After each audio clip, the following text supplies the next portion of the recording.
This is Bryce Van Patten from Metal Express Radio Backstage, and today my guest is none other than Brian Tatler, guitar player and founder of the legendary, iconic British heavy metal band Diamond Head. We're here to talk about Diamond Head today. Absolutely. And a new live album. Absolutely. So you guys, for first one in 20 years, you have a brand new live album. Can you talk a little bit about how it all came together? Yeah, sure. So yeah, first one in 20 years. And I mean, it's a different lineup. So we've got a different singer, Rasmus. We've got a different guitarist, Abs. And we've got a different bass player, Paul. So we were actually on tour in Europe in 2022, opening for Saxon. So we did about 22 dates. And during that tour, we thought we could record the UK tour, which was coming up in November. And we have the facility, like, you know, when you these days you're using a digital desk and you can record the whole show and put it on a hard drive. And it's not like it costs a fortune. Like back in the day, you'd have to have a mobile unit or something with 2-inch tape, and it would become very expensive. And we did that. We did do that. But you'd have to pick one gig pretty much and say, right, we're going to record this gig. I was this time, for the first time, we've had the luxury of being able to record every show, and then later in the year or the next year, you can review the files and pick out the best ones, or you know, if there's something you're not happy with, then we just didn't have to use it. It wasn't like the label was breathing down our neck or anything. It was just a case of let's do it, and if we like it, we'll offer it to the label and see if they want to release it. So we had that, you know, complete luxury that we've never had before. Because before you had to get it right the first time, and then all the extra people are there, all the extra equipment, all the extra money spent, and you got one shot, right? It's really stressful. I've been in that situation a few times, and everybody's stressed about it, and if you do make a mistake, you think, oh no, I've just screwed that bit up. And you sing, his voice is tight, and he's conscious about what he's saying between songs and all that. So there's no, I mean, unless you've been touring, you're super tight. You know, if you just do the odd gig and all that, you're not really prepared for it. But we've figured, right, we've just done 22 dates in Europe, and now we've got the chance to record another 14 shows. If we can't do it now, when can we do it? Right. Yeah. So the only thing we had to work out how to do was make it long enough. So we were doing 40 minutes as the opening act. So we thought we'd need to do a long album. We need to do an hour, really. We need to do 12 songs. So we had the big songs that we always do, things like Am I Evil, things like Helpless, things like The Prince. We had to do them live because, of course, you want to go down well in front of this Saxon audience. And then the gap where we wouldn't need to do the same songs every night. The three, we had like a gap of 3 out of about 8, where we could swap that up every night. We could do different songs, deep cuts like Dead Reckoning, but also we could do songs from the last couple of albums where Raz was singing, from the Copping Train album and from the Diamond Head album. So I figured none of those songs have been on a live album before, and I tried to pick some songs that had not been on any Diamond Head live album, rather than just the obvious ones that we know work. But I thought, well, we'll have to mix it up a little bit, and it's worked out really well. It sounds great, so we're all chuffed with it. Yeah, that's great, because I was wondering how you, if you were doing an opening set, how you figured out a way to get 2 album, you know, a 2 CD or 2 double vinyl, and that's great that you planned ahead to just kind of rotate your songs in and out throughout the. Yeah, it's nice for the fans too, right? Yeah. Absolutely, yeah. I'd be there in the van, you know, working out each set, thinking, right, okay, well, we've done that, so we can move on to something else now. We'll do this, we'll do that, and we'd record them maybe 3 times. Then we'd change the set again, then we'd record another 3, then change the set again. And it's great. It kept you fresh, but it also meant that at the end of the tour, we'd have a good selection of songs for the live album. It was the only way I could think of doing it. Yeah, so it's a great plan. Plus, I think it was probably a little bit of fun to like not play the exact same set every single night. Yeah, absolutely. And if you've got fans who come to more than one show, that's always nice when we change the set. Yeah, rather than this, I know exactly what they're going to do, and I know exactly what they're going to say. Right. Or they go to Setlist FM, if you're aware of that, right? You know what I mean? There's that website called Setlist FM where you can always see what the band played if you want to ruin your evening, right? Yes, some people can't stop themselves, can they? Yeah, I gotta know what song's next, and then you go and surprise them. I have to know, are they going to play my favorite song? Yeah, it is difficult to resist, that's for sure. So, and then you've got several different takes of each song. And yes. Was there anything you were looking for in particular, or just kind of whatever one had a little more magic to it, or how did I suppose the overall sound. Sometimes the sound of the room would affect the recording. I mean, at the first show, we had a problem with the bass drum mic, and it didn't work, and so we had to scrap that first show. But again, that's okay because we can move on to the next one. Yeah, digital recording. Yes, we had to scratch the London show because Raz's voice wasn't 100%. So we would just go through and make a chart, with all the songs on and pick the best performances. Sometimes we may have played it a little fast, and we just thought, okay, well, needs to calm down a little bit. But unless somebody made a horrible mistake or something. Sure. Then we would be looking for the vibe or something, and on the night. So I have to ask about live albums. Did you go in and touch anything up? I didn't. Not a thing. I think they had to redo some of the bass because it cut out a little bit in a couple of songs, and I think they redid a bit of bass, but we didn't have to change the drums or the guitars or. I don't know if Raz might have redone one vocal or something like that, but we didn't. No, it sounded good, and I like the fact that it's live. It's supposed to be live. Let's keep it live. Yeah, that's great. That's a great attitude. We've done the studio, but you've got the studio version. Exactly. Version. Why are we going to just re-record it in the studio? It's happened with so many famous bands. Like we find out later that Judas Priest, Unleashed in the East, all the vocals have been tracked, and all the vocals were tracked in the studio. You know what I mean, and things like that we didn't know at the time, and we didn't care really. I mean, it was those albums were so great. Kiss Alive, all these fantastic live albums. But it's so great to hear that you guys, just got real recordings, and I'm sure if you got a beautiful recording of something with some little thing in it. Why not touch it up? You know what I mean? But you're not redoing the whole thing and just keep the drum line, I mean, maybe if say you hit a wrong chord in the second verse, you could always pinch that chord from the first verse. Exactly, and still be the live performance. All you've done is move this little piece here to there. Yeah, I mean, that might have happened, but I don't remember anybody saying we did this or we did that.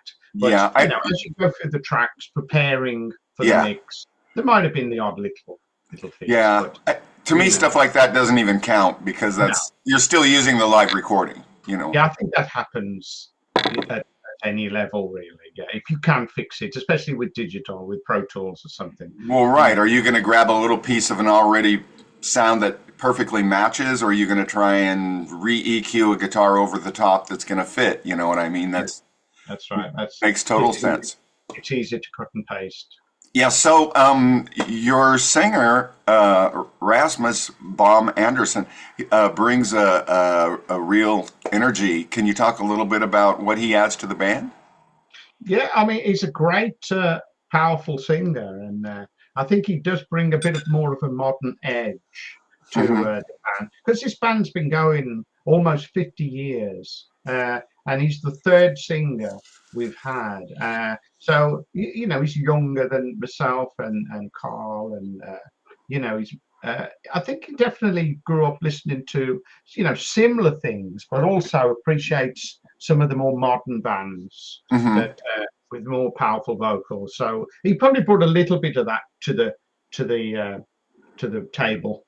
But yeah, he's great. He's a good front man as well, and he made it his mission to try and get the audience excited and get them going. It was that was his, you know, reason to do it. He loved doing that. He didn't want to just stand there and sing. He wanted to turn it into a proper metal show. Right, entertainment, get everybody involved. That's fantastic. Yeah. I understand he helped master the record as well. That's right. He mastered it at home because he's got the mastering equipment, and he did the last Diamond Head record, and he does other bands as well. He's got all that. I mean, he probably invested in the equipment, and he's got really good ears. So we've used him a few times to master things. You know, we pay him, but I figure nobody knows the band better than Raz, really. You know, if you just went to some random mastering house, yeah, you know, they do a job, but Raz knows the material inside out. So yeah, they don't have soul into it. Yeah, sorry, I didn't mean to interrupt you. Yeah, they wouldn't have the insights that he has, right? No. He's been there for every recording, every step of the way. He knows what mic was on the snare drum, you know. So he's the best person for that job. Absolutely. Well, it sounds great. So you guys did a fantastic job. I think it came out terrific.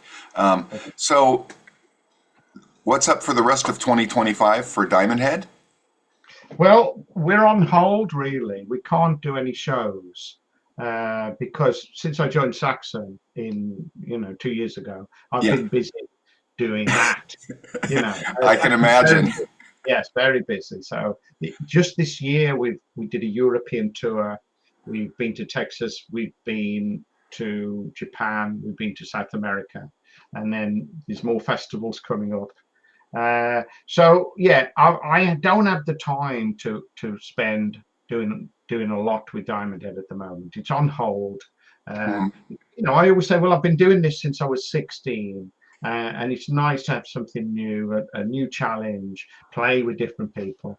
So for the past couple of years, it's been a whirlwind. You know, very fresh, and I've been really enjoying the experience. So we just you know, see what happens regarding Diamond Head. We wanted to get this album out. You know, we knew we got this in the pipeline, and we just see what's around the corner. We don't know, you know, where are we next year or something like that. So I have a couple questions from other people at the radio station, because when I mentioned I was talking to you, they're all like, "Oh my God, I want to talk to Brian. I have questions." so I have a couple here. One of the guys at the station saw you live last year performing "Am I Evil" with Metallica. Okay, at Norway. And can you talk a little bit? Yeah, the radio station's in Oslo, so that makes sense. That makes sense. So can you talk a little bit about that? Yeah, that was fantastic. So it was at Tons of Rock in Norway. So Metallica are headlining, and Saxon are on in the afternoon at maybe 3 o'clock, something like that. So I get a message off Lars saying, "Hey, you know, how's it going? Do you want to play Am I Evil with us tonight? The full version. It would be fun." Yeah. So yeah, great. You know, of course. How do you say no? No. I'm going for a meal. Yeah. Absolutely. So we Saxon do the show, and then afterwards, certain Metallica crew come along. They go, "Okay, what gear are you using? Are you using in-ears?" They want to do a rehearsal, so they've got their own sort of tuning room with the gear set up and all that.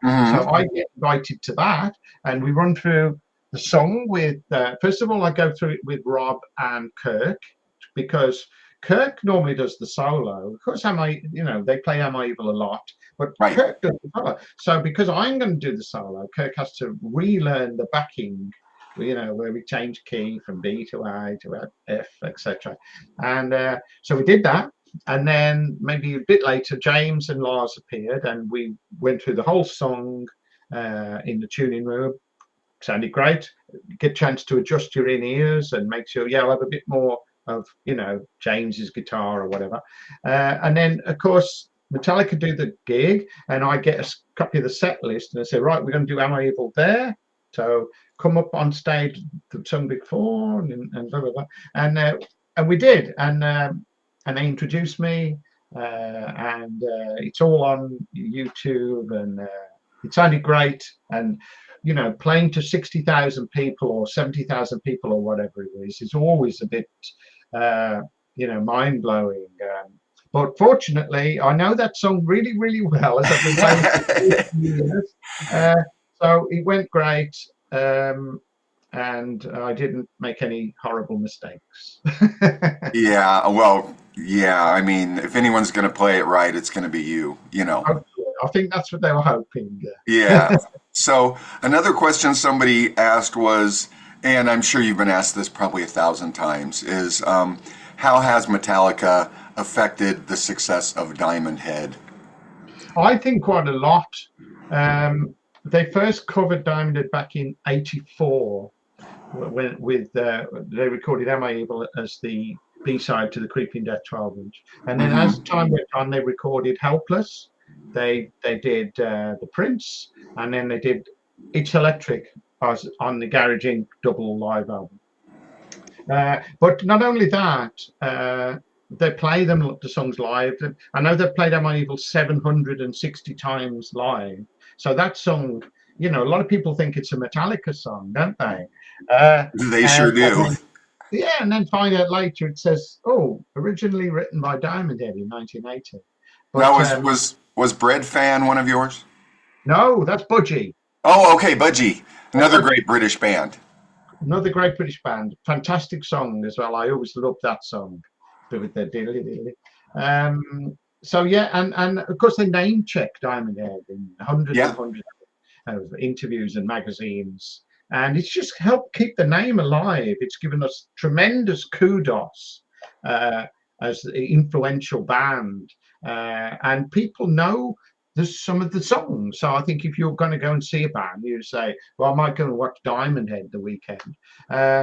If you know, Am I Evil? Okay, let's go. One song at least, which is always a bonus, isn't it, Robert? I've never heard of them. Absolutely. I don't know any of their songs. Absolutely. That's a tell, then, isn't it?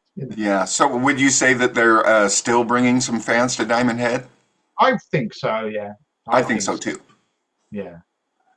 Okay. Well, what else was I going to ask you?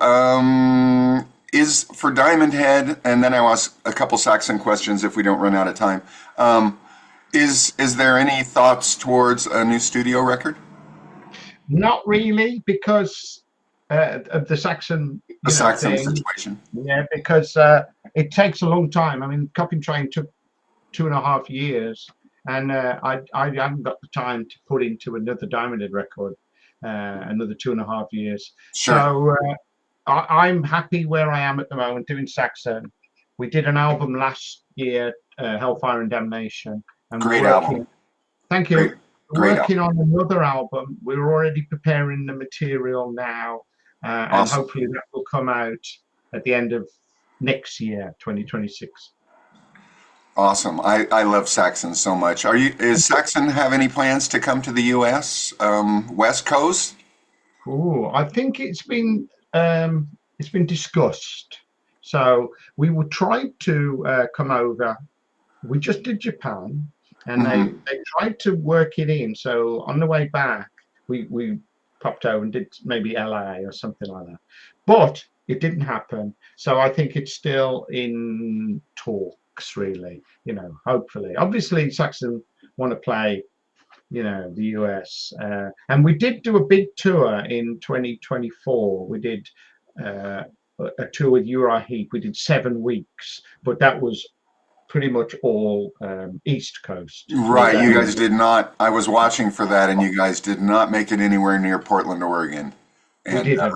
I'm just north of that in Vancouver, Washington. Okay. Not Right, Vancouver, Canada, but I'm just right across the Columbia River, about right. 8 miles from Portland. But Nice, nice. and Saxon has played Portland so many times. I've seen him over the years, going all the way back to 1985, Right, right. 1984. You know, Yeah. so I think Saxon got over pretty quick, really. I think probably 1980 they first toured the US, and I know they toured with Rush as well. They opened for Rush, yeah, along, back maybe at 1980. So yeah, they've done the work. They've put the hours in. yeah. The first time I saw Saxon was, gosh, it had to be really early, 82 or somewhere in there, and then I saw them opening for Yngwie Malmsteen. Okay. And it was kind of funny. I was in this line, just quick story, in this line waiting to get into the show early, and all these little young kids, to me, because I was already in my 20s, these kids looked like 16 or 15, are all wearing t-shirts saying Yngwie is God, and Biff comes out and he's walking right down the line, and none of them know who he is, right? Right. And he's walking right past this whole crowd of Yngwie fans, and I'm standing there and I'm like, Biff, hey, that's you know what I mean, and like, Yeah, and they're all kind of, they don't know, yeah.